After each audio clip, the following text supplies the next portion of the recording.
안녕하세요. 주니어보드 25기 김선우입니다. 마이빅 텔레비전 발표 시작하겠습니다. 가족 사진 한 장을 가져와봤습니다. 어머니, 아버지 계시고 아들, 딸 있는 되게 평범하고 단란한 가족 사진입니다. 제 가족 사진은 이와 같습니다. 보시면 아시겠지만 어머니와 저 이렇게 둘이 저희 가족 구성원의 전부입니다. 어렸을 때부터 어머니는 저를 이렇게 혼자 키워오셨습니다. 이 사실을 지금 이렇게 많은 분들 앞에서 얘기해 드려도 사실 아무렇지가 않은데, 어렸을 때는 전 이 사실이 되게 싫고 불편했어요. 외동이고 그래서 사실상 장남이고, 그런데 아버지가 안 계시는 그런 상황들이요. 그래서 제 어린 시절은 조금 어두웠던 것 같아요. 그런데 이런 제 어두운 어린 시절에 한 줄기 구원의 빛이 찾아듭니다. 바로 텔레비전에서 뿜어져 나오는 빛이었어요. 텔레비전은 사람들이 바보 상자라고들 하죠. 근데 저한테 텔레비전은 보물 상자였어요. 왜냐면 텔레비전에는 이런 멋진 드라마들이 있었거든요. 드라마를 제가 좋아하는 몇 가지 이유가 있습니다. 일단 첫 번째는 풍성한 볼거리가 있어요. 현실에서는 볼 수 없는 것들을 볼 수가 있죠. 여자의 변신이 무죄이듯 남자의 변신도 무죄라서 이런 초사이언인도 드라마에 등장을 하고요. 또 우리나라 또 IT 강국이잖아요. 그래서 또 이런 인공지능 로봇도 벌써부터 드라마에 나옵니다. 뿐만 아니라 벌써 멸종했다고 알려진 익룡마저도 드라마에 나오죠. 이런 풍성한 볼거리가 있고, 또 다른 이유는 공감이 있어요. 이거 완전 내 상황인데? 이러면서 이제 몰입해서 보는 경우죠.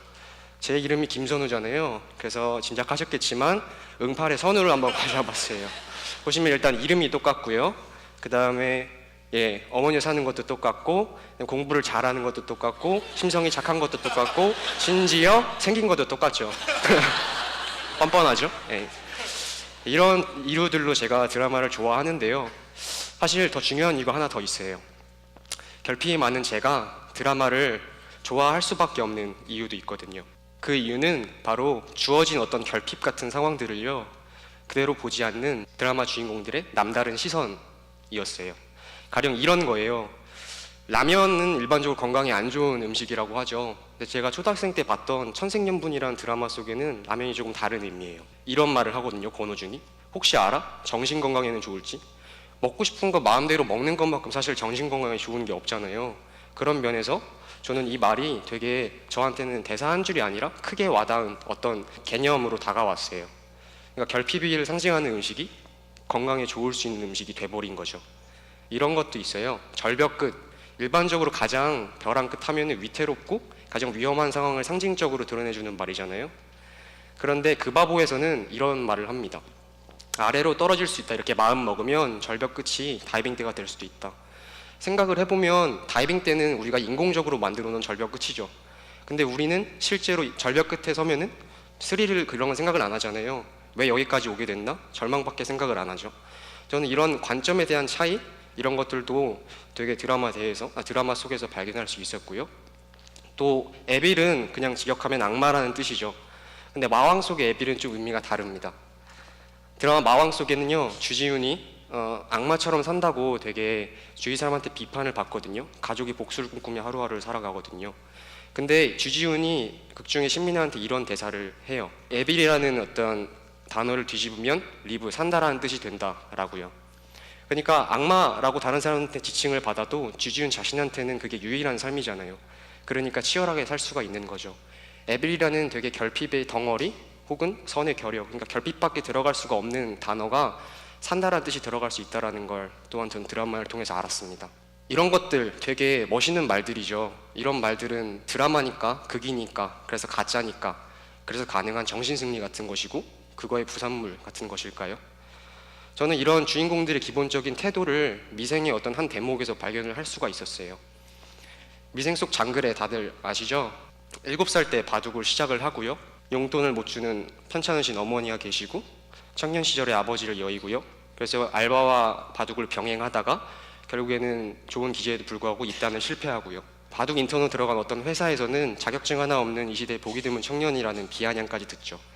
이 자기한테 주어진 무수한 결핍들에 대해서 장글에는 이렇게 말을 하죠. 내가 열심히 하지 않아서 세상에 나온 것이다 라고요. 안 그러면 너무 아프니까. 드라마 주인공들도 자신의 결핍을 알고 있습니다. 그러니까 요컨대 이런 겁니다. 결핍을 모르는 바보거나 혹은 결핍을 그냥 무심코 외면하는 사람이 아니라 그 결핍마저도 끈질기게 한번 사랑해 보려고 노력하는 사람이라고 저는 생각이 돼요. 왜냐하면 그 결핍도 내 삶의 일부잖아요. 그러니까 저는 드라마 주인공을 이렇게 생각합니다. 끈질기게 자기 삶을 사랑하는 사람이라고요. 이걸 조금 현실로 가져와 볼까요? 금수저 논란이 요즘에 많이 일고 있는 것 같아요. 근데 저도 사실 금수저 갖고 태어났으면 좋았을 것 같아요. 뭐 안 좋을 건 없잖아요, 금수저 갖고 태어난 게. 근데 많은 분들이 그렇게 갖고 못 태어나잖아요.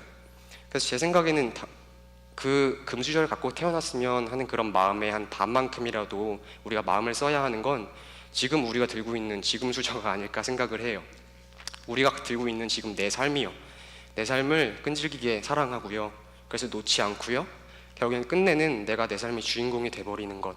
저는 이게 중요하다는 것을 드라마를 통해서 배웠습니다. 시작이 드라마니까 끝도 드라마입니다.